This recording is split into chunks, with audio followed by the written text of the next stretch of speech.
Baik, selamat malam teman-teman semuanya. Assalamualaikum warahmatullahi wabarakatuh. Ketemu lagi di kelas malam hari ini.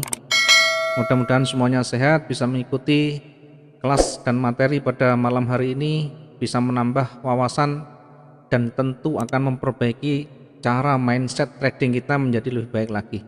Malam hari ini kita masuk di materi inti, yaitu materi teknikal, di mana sebelumnya kita sudah banyak membahas mengenai mindset, kemudian bagaimana menentukan eh, sistem tradingnya, kemudian bagaimana cara menentukan lotnya, money management, risk management, semuanya kita sudah bahas.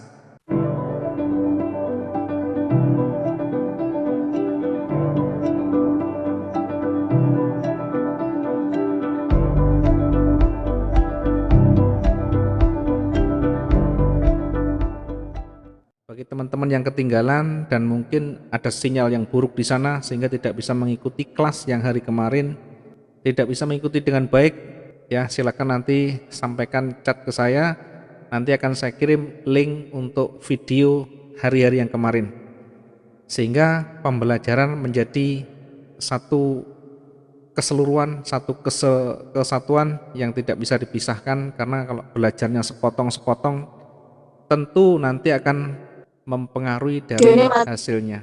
Baik, kita lanjut pada malam hari ini ya. Sebelum masuk di materi inti ya, silakan mungkin teman-teman yang membutuhkan catatan kecil atau membutuhkan oret-oretan silakan disiapkan dulu. Saya akan masuk di materi inti pada malam hari ini ya. Nanti tidak bisa diulang kembali. Teman-teman yang kurang bisa memahami, teman-teman yang mungkin nanti terkendala dengan sinyal, silahkan nanti diajukan, nanti akan kita berikan link untuk video pada malam hari ini. Baik, saya akan langsung ke materi teknikal ya, mudah-mudahan teman-teman juga bisa memahami semuanya nanti. Yang kita bahas adalah materi teknikal. Materi teknikal ini berkaitan dengan pembacaan, bagaimana cara membaca candlestick, cara membaca market dari candlestick. Ya, artinya teknikal berarti berkaitan dengan market yang dicerminkan, yang diproyeksikan di dalam candlestick. Kemudian nanti akan banyak mempelajari mengenai price action, di mana price action ini adalah satu bentuk pergerakan candle itu sendiri yang membentuk satu pola-pola tertentu. Ya, kalau pola-pola candle itu ada doji, ada engulfing, kemudian ada harami, ada marubosu, ada mungkin hammer, dan ada double top, double bottom, macam-macam. Itu adalah salah satu bentuk dari pola candle. Jadi pola-pola candle ini jangan disamakan dengan price action. Maka saya tekankan price action ini adalah satu keseluruhan dari pergerakan candle, termasuk pola candle, termasuk chart pattern di sana, itu adalah price action.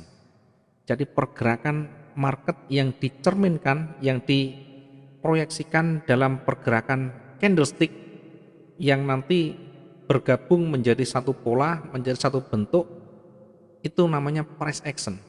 Jadi bukan hanya pola-pola candlestick. Kalau saya sampaikan price action bukan hanya pola-pola candlestick, tetapi keseluruhan dalam satu bingkai yang tidak bisa dipisahkan. Termasuk nanti dalam price action ada pola candle, ada chart pattern, ya, kemudian ada banyak pola-pola yang lain. Nah, kita akan mempelajari lebih detail satu persatu, ya. Kita akan mulai belajar satu persatu bagaimana mengawali dan membaca price action.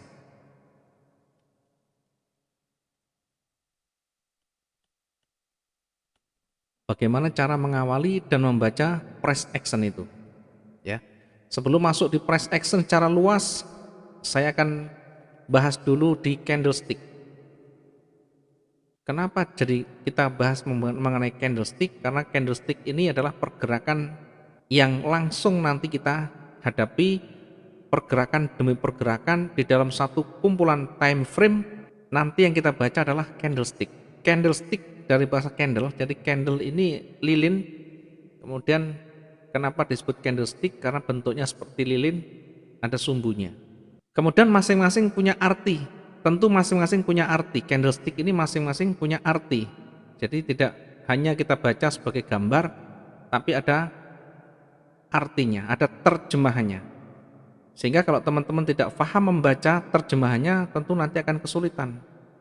Saya contohkan begini, candlestick yang pertama, saya jadikan dua warna, yang pertama warna hijau, yang kedua warna merah. Kenapa saya menggunakan dua warna ini? Karena ini warna highlight, warna yang mudah dikenali oleh mata, ya berbeda dengan warna dasarnya. Kalau warna dasarnya awalnya adalah warna hitam dan warna putih. Ada warna hitam, ya, ada satu lagi warna putih.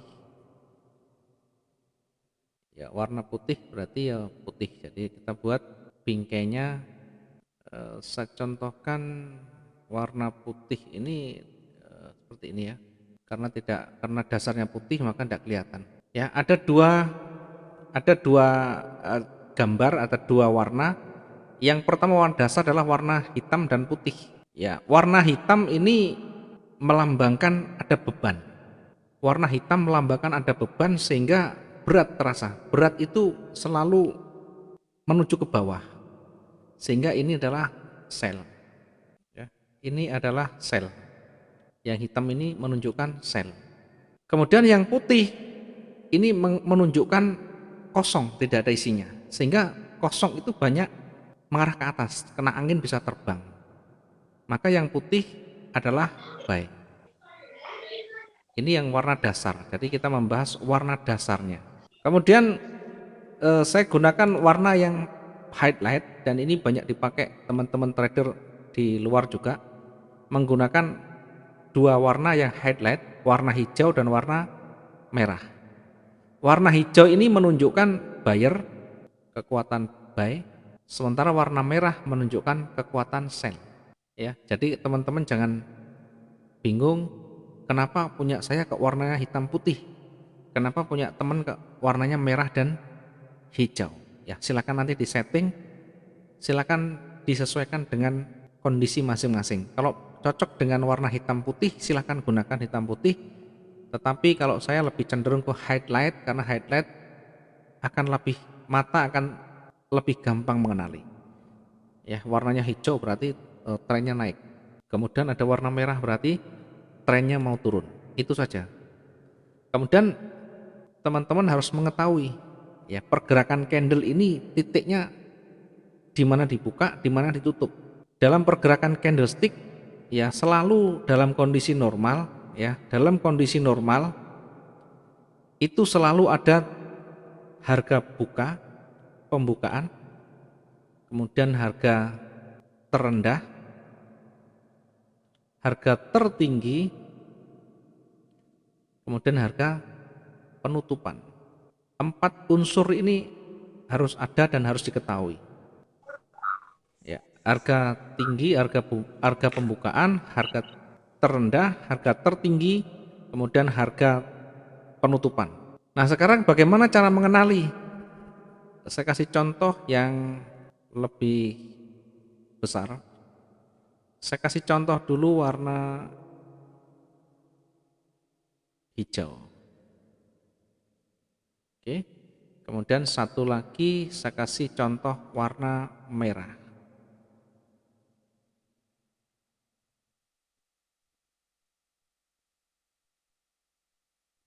Oke. Ada dua warna, masing-masing kita berikan warna yang berbeda. Untuk buyer warna hijau, untuk seller warna merah. Kemudian titik pembukaan di mana? Nah, sekarang harus paham. Titik pembukaan untuk buy ini selalu berada di bawah. Jadi yang kotak, ujung pangkal yang bawah, yang kotak atau yang volumenya atau bodinya, nah ini adalah titik buka atau open. Kemudian ujung bodi yang atas ini adalah close atau penutupan. Antara body dan body di situ adalah pembukaan dan penutupan. Kalau buyer atau hijau selalu penutupan di atas pembukaan. Ya, diingat-ingat kalau buyer selalu penutupan close di atas open, harus di atas titik pembukaan. Kemudian yang di bawah ini adalah titik terendah atau low-nya. Yang paling ujung atas ini adalah titik tertinggi atau high-nya. Sehingga harus paham kalau warna hijau begini, ini bergeraknya kemana dulu. Ya. Kalau warna hijau, dilihat ujung pangkal yang di bawah itu selalu pembukaan. Kemudian di bawah berarti penolakan. Dia pertama turun dulu, setelah dibuka, ya market itu melompatnya dalam kondisi normal itu selalu di sebelah kanannya. Ya, saya kasih contoh begini. Ini misalkan buyer begini, kemudian namanya buyer atau hijau ini penutupan selalu di atas, di pangkal body yang atas. Kemudian kalau harga melompat candle berikutnya, maka selalu sejajar, kecuali kondisi tertentu nanti bisa melompat. Ini kondisi normal, saya sampaikan kondisi normal. Sehingga kalau dari atas begini, nanti kalau dia ganti candle lagi selalu di kanannya. Ya, dari sini ditutup. Penutupan terakhir itu, ya penutupan terakhir itu, maka ganti candlenya di sebelah kanannya. Ditutup di atas ini, ganti candle di sini. Ya ada kalanya nanti melompat, tapi jarang. Itu kondisional. Yang terpenting saya sampaikan adalah kondisi normalnya. Sehingga harus tahu kalau ini warna hijau berarti turun dulu. Tidak mungkin naik dulu baru hijau. Karena kalau naik dulu kemudian baru hijau, maka akan ada namanya ekor panjang di atas atau ada rejeksi di sana. Akan ada rejeksi, ada penolakan. Nah, ini harus tahu dulu. Kemudian yang warna merah ini adalah sell atau seller. Ujung yang bawah, ujung yang atas bodinya, maksud saya ujung bodi atas dan ujung bodi bawah ini selalu pembukaan dan penutupan. Kalau seller itu pembukanya di atas, opennya selalu di atas. Di atas bukan di ujungnya, tapi di ujung bodinya. Ya, kemudian untuk penutupan selalu di bawah, close-nya selalu di bawah. Ini selalu, tidak bisa tidak. Kalau penutupannya di atas namanya buyer, kalau penutupannya di bawah namanya seller. Yang paling bawah ini sama namanya harga terendah. Kemudian yang paling ujung atas ini sama harga tertinggi atau high. Kemudian yang tebal ini adalah body atau volume perdagangannya. Nah, nanti harus kita pelajari, harus paham seperti apa pembukaannya, penutupannya di mana, kemudian ini naik dulu atau turun dulu, harus tahu. Kalau di sini ada yang turun begini, ini berarti awalnya turun, kemudian naik. Ini dari atas ya, pembukaan, naik dulu, kemudian turun terus sampai di bawah, ditolak naik. Nah, ini ada penolakan buy di sini. Ada penolakan buy di sana. Oke, ini cara membaca titik pembukaan atau harga pembukaan, harga penutupan, harga tertinggi, harga terendah.